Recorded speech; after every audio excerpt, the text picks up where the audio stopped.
Cohen, you're going down in trivia crack this time. Let's see. Science question. What is the genetic material?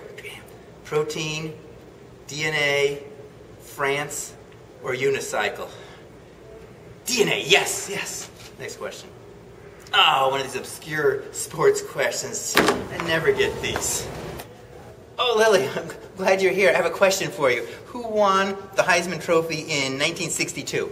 Oh, come on, Stephan. It was Terry Wayne Baker. He played college football and college basketball at Oregon State University. He was quarterback for the Oregon State Beavers football team from 1960 to 62, winning the Heisman Trophy as a senior. Terry Wayne Baker? Yes! All right, thanks so much. Stephan, I have a question for you. I was looking over the PowerPoint slides from the last couple lectures, and I was just really confused because I remembered in class that you talked about the maximum, genetic map distance being 50, and that made sense to me, looking at recombination frequency. But then there was that slide with the Drosophila genetic map distance, and it was over 100. How could that be? Lily, that is a great question, and what a coincidence. I just had somebody ask me that very same question over in the rec center this morning. I wonder how I answered the question then. 9. One more. You got it. Push. Nice job, Brady.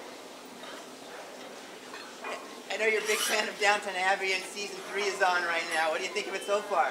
Yeah, I thought that wedding between Lady Mary and Matthew was quite magical, actually. And the fact that Mr. Bates and Annie are finally back together, I think this is going to be the best season yet. I know. I'm liking it. All right, I'm just going to do a quick set of 12 here to warm up. All right. 11. 12. Hi, Stephan. Hi, Bree. How you doing?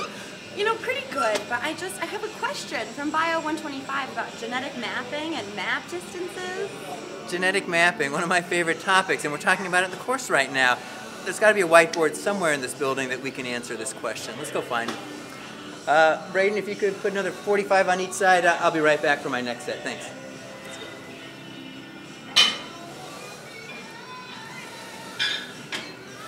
I think we get the whiteboard right in here.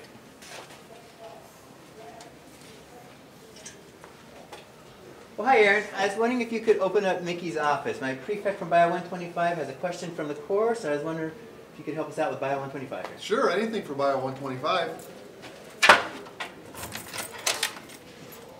Thanks a lot, Aaron. You're welcome. Well, Bree, what's your question from class? Okay, so in class you said that the maximum map distance is theoretically 50, Right. but then I looked at the Drosophila genetic map, and it had over 100. How is that possible? Oh, okay. Very good question. And this is a perfect chance for us to review a little bit about recombination during meiosis and how that's used to generate genetic map distances. Fortunately, I was talking to the climbing crew here at the rec center earlier this morning about meiosis, and this still left us on the board right here. So let's just review. We have two chromosomes, two homologous chromosomes, one of which is containing the big A and big B allele, the red one carrying the little a and the little b allele. And let's just imagine that the genes A and B are so far apart that we're always going to get a crossover between the two of them.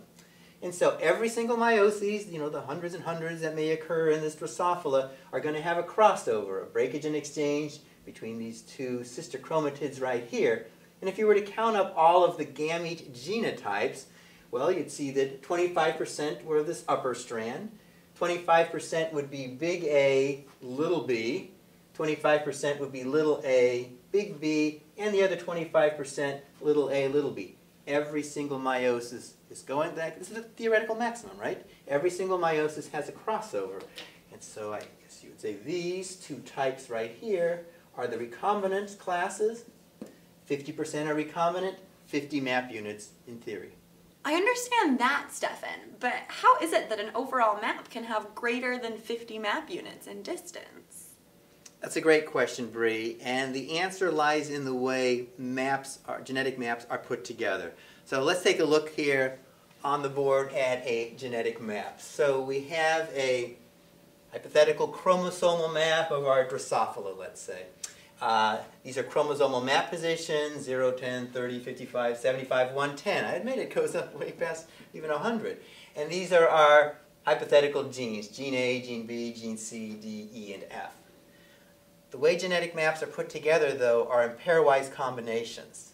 So, if you did a genetic cross to determine the map distance between A and B, you would see there was a distance of 10 map units. If you did a genetic map to determine the distance between gene B and gene C, you would see that it's a distance of 20 map units. If you genetic cross between A and C, you'd see that there was a genetic map distance of 30. You do this piecemeal by piecemeal. Then between C and D, 25 map units. Between D and E, 20 map units. Between E and F, 35 map units. Notice that each of these segments are under that theoretical maximum. Okay? But if you put them together, if you know that A is followed by B, then C, then D, then E, then F, this is the only order you could put them in. But yes, by the time you look at A and F, it looks like 110. But if you did a genetic cross between these two right here, you would come up with 50 map units in your cross. They are unlinked. They are so far apart that they are always separated by a recombination event. This would be a useless genetic cross to do since they are so far apart. You have to do smaller units, and then you add up those smaller units. So does that make sense, Bree? Yeah, that's much more clear now, Stephan. Thank you. Oh, you're welcome. You're welcome. Oh, I see, Stephan. That makes so much more sense. So it actually doesn't violate the fact that two genes can only be 50 map units apart. At a maximum. At a maximum. Okay. But before you go, one more question. Who won Best Supporting Actress in the Academy Award Best Supporting Actress in 1981? I believe that was Maureen Stapleton in the movie Reds. The film also won Best Cinematography. Maureen Stapleton nailed it. Mark goes down 6-0. Yes!